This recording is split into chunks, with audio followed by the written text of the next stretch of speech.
Relax, I'd be grand. Well, I'll if you need more water, just shout. Learning at speed. Okay, so congratulations, new album out. Yep. First one was a phenomenal success. You know, how are you feeling kind of coming back with another record? I was quite nervous coming back because I've been in Ireland for a lot, and I've been doing Grease, the musical. And so when I got into Universal and they asked me to do another album, I was excited, but quite nervous because the first one came off the back of the X Factor. So I kind of hoped that it would do well, and it did. This one, you're kind of out there on your own, and this is your first time away from the X Factor. So quite nervous, but very excited. And the fact that I got to pick a lot of the songs myself and the way it was done was brilliant. So tell me a bit about the album, because these are all classic songs and I'm guessing favourites of yours. Yeah. So how did you come about deciding what songs you wanted on there, and was it quite hard to whittle them down to, you know, those ones? Well, you know, I can imagine there's a lot more you could have used. Yeah, there was this particular album when I started it off just I wanted to do 2 more Shirley Bassey songs that I loved, and that was Never Never and As Long As He Needs Me, and they were the only 2 songs I had in my head. And then as I went and we were talking about it, the idea of doing my dad's song, my father's song, which was an old Ray Charles song, and because I had put my mother's song on the first album, I said I'll put this on this album. And then The Air That I Breathe came along, so it turned into a love album. And I didn't set out to turn it into a love album. I don't know what I wanted from it. I just wanted to do the rest of the favourite songs that I loved. And so they just kept coming as I was talking about how I felt. And myself and Phil Coulter, the man who produced the album, he would come up with a song and I'd say, oh yeah, I like that one. That's the one I used to sing. So it kind of just rolled. Once we got started, it just rolled off all the old songs that I loved. And, you know, obviously this one is, as you say, it's a bit of a romantic album. Are you a romantic person? I am quite romantic, yeah, I am. Well, I used to be when I was younger. I still like, flowers, and I still like to be wooed if I have to be wooed. But, yeah, I am romantic, and when I listen to these songs, they bring back some memories to me. And I'm sure, there's a lot of people out there, when they listen to these songs, it bring back memories to them of times when they were younger and they were in love, because everybody likes to be in love. And especially the first throes of love, it's exciting, and these songs kind of have that touch. And because they're classics, I guess everyone can relate to them, can't they? People, each person has their own feeling about that. So. Well, what I've noticed about this particular album, well, I noticed about the other album, but more so this one, a lot of young people are coming up and are going on Twitter to me and saying, I bought your album for my mother, but I actually like it, so I had to go out and buy another one. Because they like some of the songs on it, because they're not all belters. There's some really good ones, like the Hollies, as I said, The Air That I Breathe. I mean, that's a classic song. And if you do a fairly good job of it, people will like it, and you don't change it too much. And I think what we've done with that one is just made it softer. But we still kept the same rhythm in it and the same beauty that's in it. So young people and older people of my age can relate to the songs for some strange reason. It's great. Excellent. And back to the kind of the success of the first one, the first album. I mean, were you actually quite surprised it was that successful? Because normally it's like the winner or the runner-up who kind of come out with the big album after the show. But, you kind of came out and you kind of surpassed all that and had a double platinum album. Were you quite surprised that happened? I was very surprised, because I was even more surprised that I got to number 6 in the UK. That's what surprised me more so. I mean, I had a feeling that, back home, people would get behind me and support me. But the UK being such a big, vast place, and so many, at the time we brought it out, so many other people were bringing out albums as well. And yes, I was 5th in the X Factor, so I genuinely did not think that it would go past 30 in the charts. And when it did, it really, really surprised me.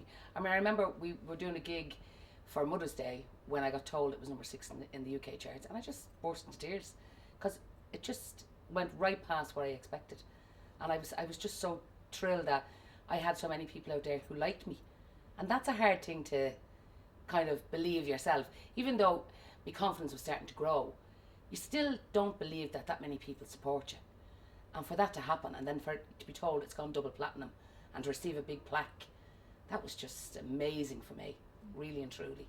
Well, I mean, your whole journey has been pretty amazing. When we look at, when you first went on to X Factor and how you grew just being in that show, and how the confidence grew and you kind of turned into this sort of Shirley Bassey-esque diva by the end of it. I mean, I mean, people give a lot of stick to shows like the X Factor because they say it's all manufactured, obviously, but on the flip side, it gives people who would normally find it really hard to break into the music industry a chance, doesn't it? Well, I've said that 100 times, because I remember a few remarks that were made by big stars saying that, you should have to go up the hard way, and you should. Well, I did do it the hard way. I mean, I sang in pubs and clubs. I got changed in the back of an old van that had oil and everything in it to get in to do a gig when I was younger. And then I gave it up because I just wasn't getting anywhere, and the confidence started to dwindle. And then I had my daughter, and then by 45 I just said to myself, there has to be somewhere out there is going to listen and hear me or give me a chance. And if I hadn't have been for the X Factor, and I mean this from the bottom of my heart, and this is for everyone who goes on it, yes, there are people who get, who can't take it and just can't take the rejection. I mean, I couldn't take rejection when I was younger either. It's a hard thing to take for any human being. But if the X Factor wasn't there, I wouldn't be sitting here today talking to you. I wouldn't be sitting here giving an interview, and I wouldn't have my second album out. So I have gone through all the old ways of doing it, and I have struggled. So for me, it was the biggest platform that anyone could ever give me, and for that I will be forever grateful to Simon Cowell and Louis Walsh for considering me to be on that show. So I don't agree with people saying, yes, there are elements of the show that can be stressful, but I think if you're strong enough and you're ready to go in for it, well, then you have to take the downfalls as well.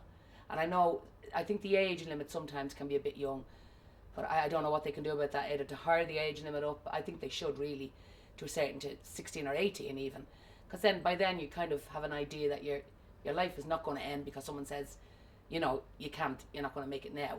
That doesn't mean you won't make it in the future.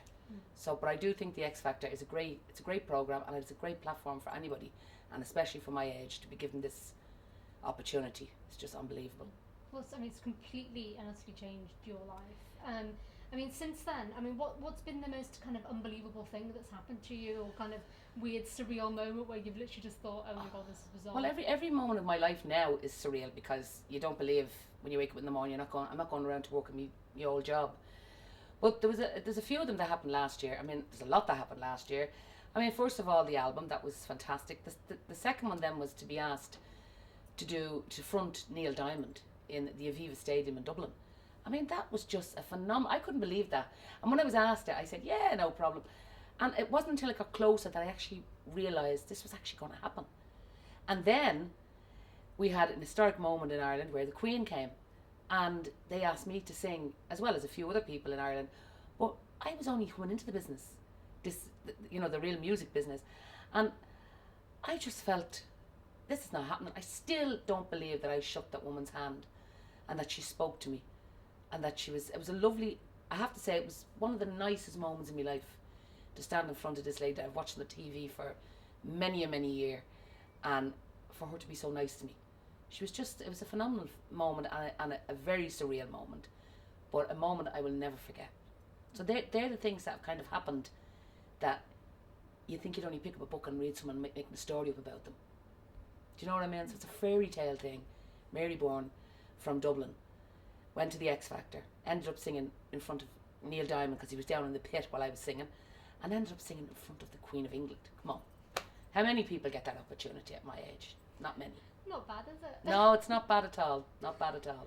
And how do you find the whole kind of being famous element? I mean, you obviously must get recognised out and about shopping or on the street or whatever. What's been the kind of general response? And do you still find it bizarre that people want to have their photo taken with you and ask for your autograph and all of that? I find it very bizarre that people still want to get their photograph taken. But what I do find bizarre is the young children. I mean, I always kind of knew that if I got anywhere, I would reach people of my age. But it's from 8 and probably younger and upwards into their young 18s who come over and just want to give me a hug and want to say, you were fantastic on the X Factor. I loved your album. I got it from my mother and I ended up putting her on my iPod. That's what kind of I find weird, is the young children, because when older people come to me, my age people come to me in the likes of the supermarket, or you're shopping around, and they just come over to shake your hand. They say you were fantastic, and it's, you really did inspire us. But when the young kids come to you, that's when you realise that you just haven't gone on the X Factor. You've gone right over all ages, and they all like you, and that's a great feeling, fantastic feeling. It can be annoying when you're trying to pick up a pair of underwear and you have about 5 people behind you on the thing saying, "That's Mary Byrne, that's Mary Byrne," and you're going, but you put them down and walk away and go somewhere else. You know, but that's basically that's the annoying part. But people in general, all they want to do is say hello, congratulations, and it's been fantastic watching you, and we're so happy you're doing well. That's basically the way they speak to me.